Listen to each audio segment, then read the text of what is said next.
चरक संहिता के अध्ययन हेतु आप सबका स्वागत है। आज हम चरक संहिता के सूत्र स्थान के अध्याय 7 का अध्ययन कर रहे हैं और अभी तक हम वेगों के बारे में जान चुके हैं। वेग दो तरह के, अधारणीय और धारणीय। अब हम इसी क्रम को आगे बढ़ाते हुए, लेकिन सबसे पहले हम पूर्व कक्षा में पूछा गया प्रश्न लेते हैं। तो पूर्व कक्षा में पूछा गया प्रश्न था कि अधारणीय वेगों की संख्या कितनी है। तो इसका उत्तर है 13 और जो इसका उत्तर जानते हैं वे सब बधाई के पात्र हैं। अब बारी है आज के प्रश्न की। तो आज का प्रश्न है कि चरक संहिता के सूत्र स्थान में कितने अध्याय हैं। मतलब हमने अध्यायों की संख्या बतानी है।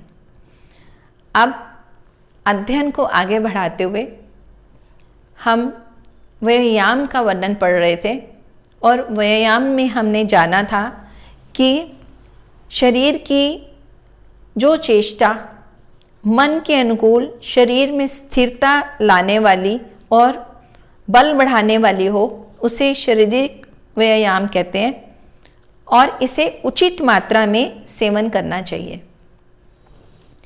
अब आगे व्यायाम से होने वाले लाभ।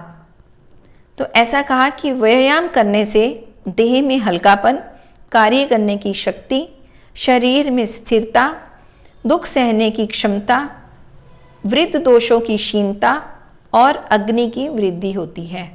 इसका मतलब ये हुआ कि शरीर में हल्कापन आता है, हम स्वस्थ होते हैं और हमारी इंद्रियां जो हैं वो कार्य में सक्षम होती हैं। तो ये हल्कापन का मतलब हुआ।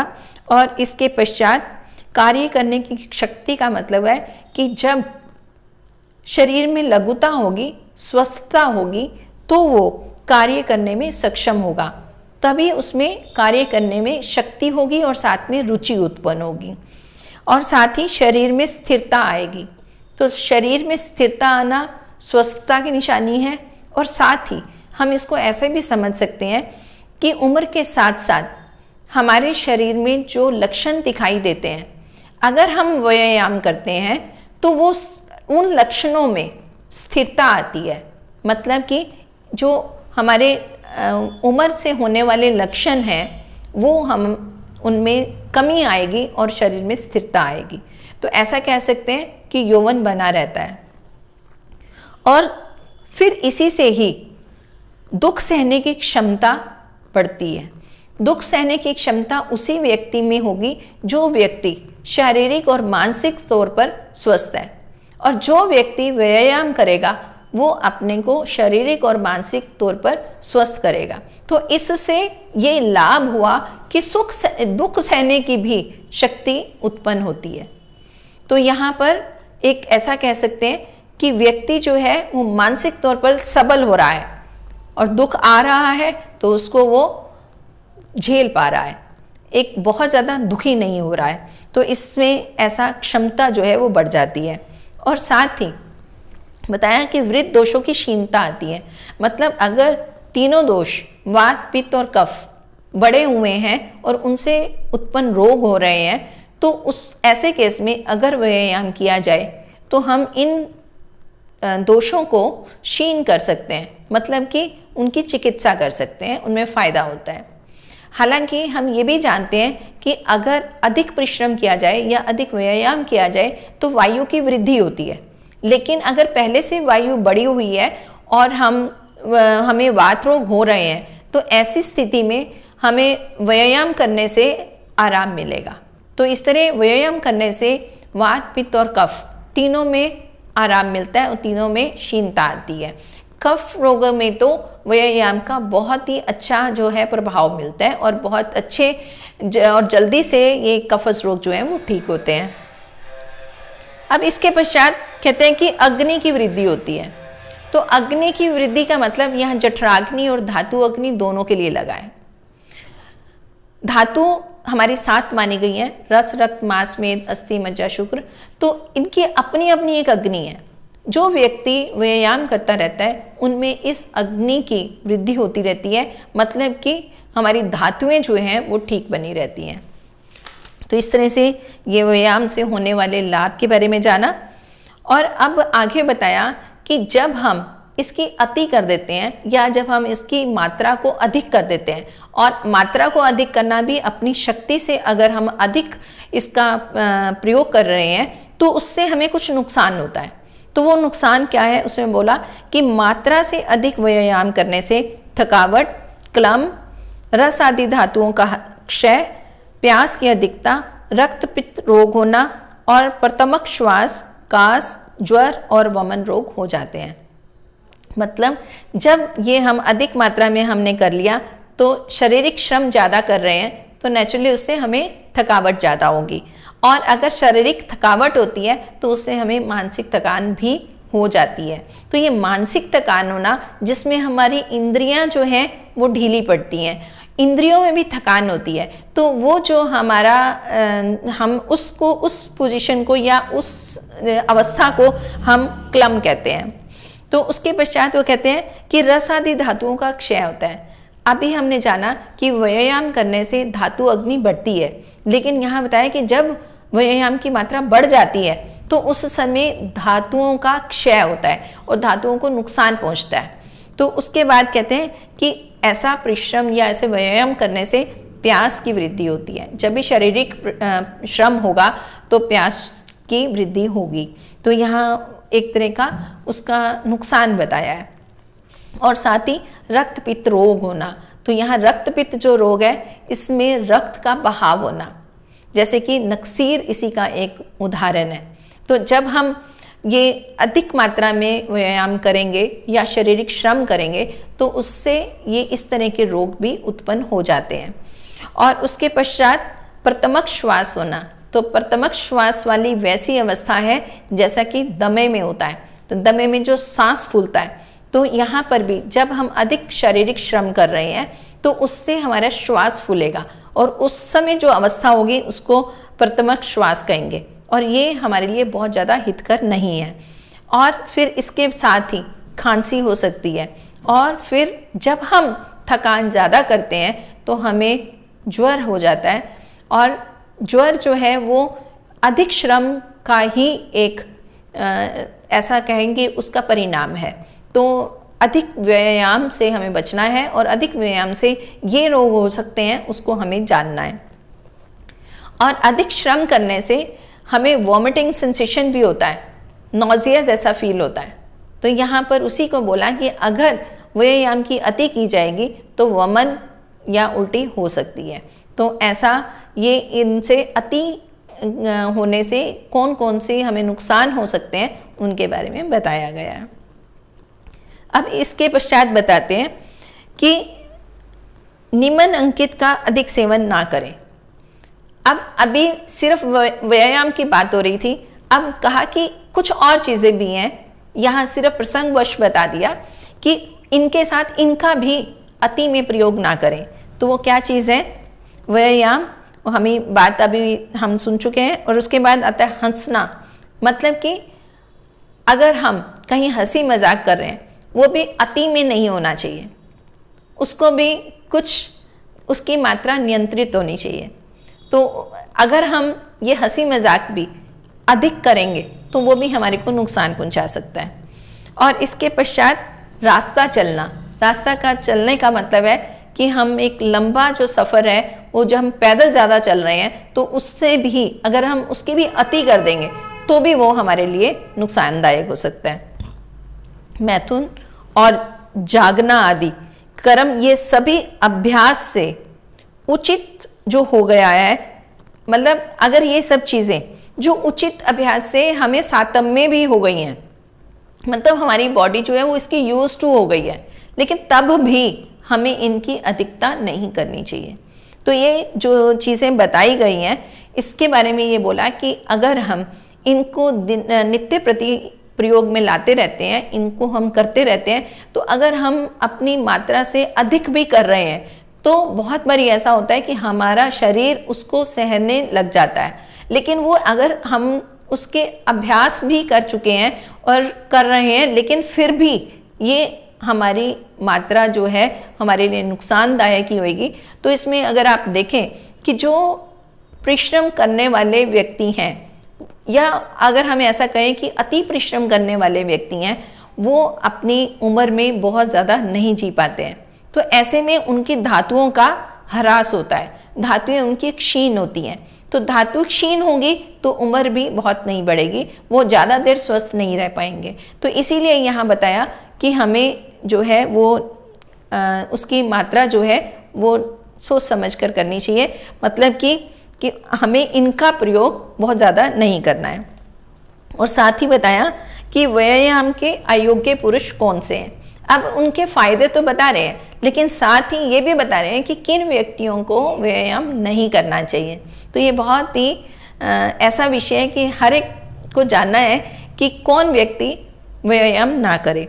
तो ऐसे में बताया कि जो व्यक्ति अधिक मैथुन या अधिक भार वहन या अधिक रास्ता चलने से कृश हो गए हैं तथा क्रोध, शोक, भय तथा परिश्रम से आक्रांत हैं एवं बालक, वृद्ध और प्रबल वात प्रकृति वाले हैं और इसमें उग्र स्वर से बहुत बोलने वाले तथा भूख और पिपासा से पीड़ित हैं, ऐसे व्यक्तियों को व्यायाम नहीं करना चाहिए।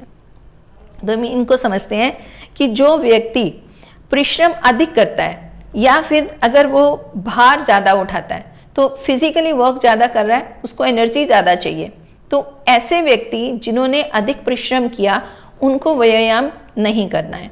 और इसके साथ ही अधिक रास्ता चलने से, मतलब वो भी एक तरह का परिश्रम ही हुआ, उस परिश्रम में अगर उनको वो दुर्बल हो गए हैं, थक गए हैं, तो भी उनको व्यायाम नहीं करना है।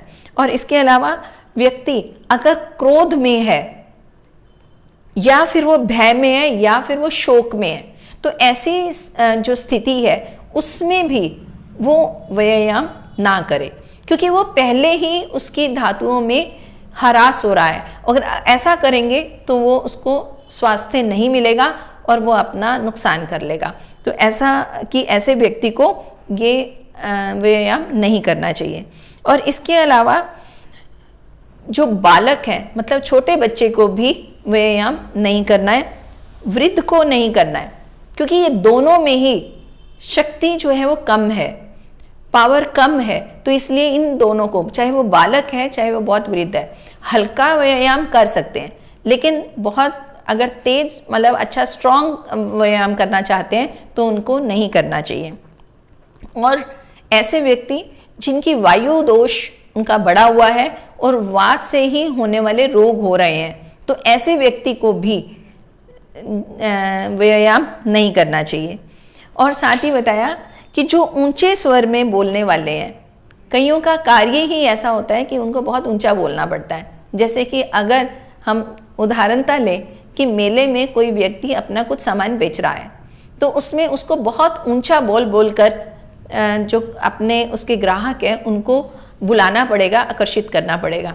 तो ये जो ऊंचे स्वर में जिसको बोलना पड़ता है, बहुत बार अध्यापक अध्यापिकाओं को भी बच्चों को पढ़ाने के लिए बहुत तेज ऊंची आवाज में बोलना पड़ता है। तो ऐसे व्यक्ति जिनको बहुत ऊंचा बोलना पड़ता है और अपनी एनर्जी को कंज्यूम करते हैं वो, तो ऐसे व्यक्ति को व्यायाम नहीं करना चाहिए। और साथ ही जो व्यक्ति जिसको भूख लगी है या प्यास लगी है, वो भी भूख और प्यास के आवेग में व्यायाम ना करे। तो ऐसा यहाँ पर ये निर्देश मिलता है।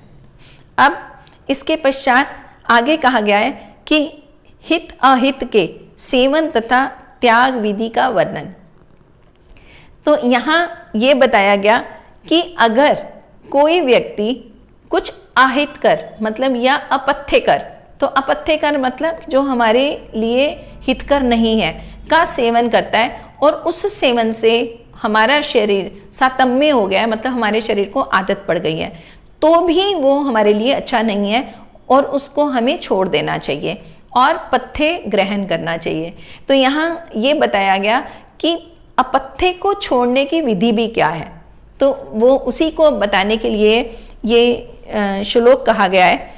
और उसका अर्थ ये है कि बुद्धिमान व्यक्तियों के लिए यह उचित है कि अभ्यास से अहितकर वस्तु या उचित जो सातम्य हो गई है वो भी उसे क्रमशः विरत हो जाए, मतलब कि उसको छोड़ दे, अर्थात क्रमशः उसे छोड़ दे और उसे अहित असतम्य के स्थान पर हितकर वस्तुओं का क्रमशः सेवन करे। और अहितकर वस्तुओं के त्याग तथा हितकर वस्तुओं के सेवन का क्रम यही यहाँ पर उपदेश दे रहे हैं। और हितकर वस्तुओं का शरीर में प्रक्षेप करने से, मतलब हितकर जो द्रव्य हैं उनका प्रयोग करने से अहितकर असतम्य वस्तुओं के त्याग करने से यहाँ पर पादांशिक क्रम से सहारा लिया जाता है और पादांशिक क्रम से सेवन तथा त्याग से 1 दिन, बाद में 2 दिन तथा पुनः 3 दिन का अंतर देकर सेवन और त्याग किया जाता है। तो यहाँ जो अहितकर द्रव्यों को छोड़ना है और हितकर द्रव्यों का प्रयोग करना है। तो ऐसा कहा गया कि अगर इन आदतों को छोड़ना है तो उसको अचानक से नहीं छोड़ देना है, क्योंकि हमारा शरीर जो है उसको अभ्यास हो गया है, उसकी वो ज़रूरत बन गई है। तो अगर हम ऐसे लगातार हमने कुछ टाइम से वैसा उसका प्रयोग किया है और हमारा शरीर उसके लिए सातम्य है, मतलब उसका वो अभ्यासी हो गया है, तो अगर हम उस चीज़ को एकदम छोड़ देंगे चाहे वो अहितकर ही है तो हमें नुकसान पहुंच सकता है। अगर मैं मोटा सा एक एग्जांपल लूँ कि आजकल चाय की बहुत लोगों को आदत है और एक दिन में कई बारी वो चाय पीते हैं और उससे वो उनको आदत हो गई है, उसका शरीर उसके बिना काम ही नहीं करता है। लेकिन अब ये भी जानते हैं कि ये बहुत अच्छी चीज़ नहीं है, उसको हमें छोड़ना है। तो उसको छोड़ने के लिए हमें जो प्रयास करना है वो ऐसा कि उसको क्रमश से, मतलब धीरे धीरे करके छोड़ना पड़ेगा। अब उसके लिए विधि बताई गई है। तो उसकी विधि के लिए ऐसा बोला कि कोई भी अगर आप ऐसी चीज़ का प्रयोग कर रहे हैं जिसको वो जो हमारे लिए हितकर है, आप उसको छोड़ना चाहते हैं, तो उसकी विधि जो बताई वो ये कि चरक के अनुसार तो ये 7 दिनों में ऐसा प्रयास पूरा होगा। तो उसमें कैसे बोला कि पहले दिन, जिस दिन हमने ये छोड़ने का प्रयास आरंभ करना है, उस दिन जो अहितकर खाना खा रहे हैं या अहितकर भोज्य द्रव्य ले रहे हैं उसका 3 भाग लेना है और 1 भाग उसका लेना है जिससे जो हमारे लिए हितकर है। मैं दोबारा से बताना चाहूँगी कि पहले दिन जो हम पहले अहितकर आहार या हम कर रहे हैं उसका प्रयोग, उसमें से 3 हिस्से ले लें और 1 हिस्सा हितकारी ले लें। और उसके पश्चात दूसरा और तीसरा दिन, इसमें उनकी रेशो जो है वो आधा आधा कर दें। मतलब पहले हमने 3:1 की रेशो ली थी, अब हम आधी आधी लेंगे, 2 भाग अहितकर और 2 ही भाग हितकर। और फिर ये तीसरे दिन भी यही क्रिया करनी है, मतलब दूसरे और तीसरे दिन आधा आधा लेना है। और फिर चौथे, 5वें और 6ठे दिन हमने अहितकर 1 भाग और हितकर 3 भाग लेने हैं। और फिर उसके पश्चात 7वें दिन हमने सिर्फ पत्थे लेना है और पत्थे को छोड़ देना है। तो इस तरह से चरक के अनुसार हम 7 दिनों में इस आदत को बदल सकते हैं, अपने क्रम को ठीक कर सकते हैं। और इसी का ही चक्रपाणी 15 दिन में बताते हैं कि 15 दिन में हम इसका प्रयास जो है वो कर सकते हैं। तो उसमें इन्होंने बोला कि पहले दिन मात्रा वही 3 और 1 के अनुपात में लेनी है। फिर दूसरे दिन सभी अपत्थे लेना है जो पहले ले रहे थे, सभी अपत्थे पूरी मात्रा में। और फिर तीसरे और चौथे दिन 2 दिन इनकी मात्रा आधी आधी कर देनी है। और फिर इसके पश्चात 5वें दिन इसकी मात्रा हम 3 और 1 करेंगे जो हम पहले दिन की थी, मतलब 3:1। और फिर 6ठे, 7वें और 8वें दिन इसकी मात्रा उल्टा कर देंगे, 1 भाग अहितकर और 3 भाग हितकर। और इसी तरह से 9वें दिन फिर आधा आधा। और फिर 10वें से लेकर 13वें दिन, मतलब 10, 11, 12, 13, 4 दिन हमने सिर्फ पत्थे खाना है, अपत्थे नहीं लेना है। लेकिन 14वें दिन फिर 1:3 की रेशो में, मतलब 1 भाग अपत्थे फिर ले लेना है और 3 भाग पत्थे लेना है। और फिर उसके पश्चात 15वें दिन सिर्फ पत्थे लेना है और फिर उसके बाद निरंतर पत्थे ही लेना है, अपत्थे नहीं लेना है। तो इस तरह से ये क्रम से अपनी जो अहितकर या अपत्थे द्रव्यों को छोड़ने का क्रम बताया गया है। तो आजकल भी हम कुछ जो दवाइयाँ प्रयोग करवाते हैं तो उसको मॉडर्न साइंस भी इवन कि इनको क्रम से छोड़ने के लिए कहती है, हमें क्रम से ही बढ़ाना होता है और क्रम से ही छोड़ना होता है। और विशेषतः जब छोड़ने की बारी आती है तो क्रम से यही आवश्यक माना जाता है कि उसको छोड़ देना चाहिए। ये ऐसा हम बहुत से मादक द्रव्यों के लिए भी कहते हैं। जब व्यक्ति को मादक द्रव्यों की आदत हो जाती है तो भी हमें अगर उसको छोड़ना है तो इसी क्रम से ही छोड़ पाएंगे। तो इस तरह से आज का अध्याय इतना ही, शेष भाग हम आने वाली कक्षा में। तो आप सबका बहुत बहुत धन्यवाद।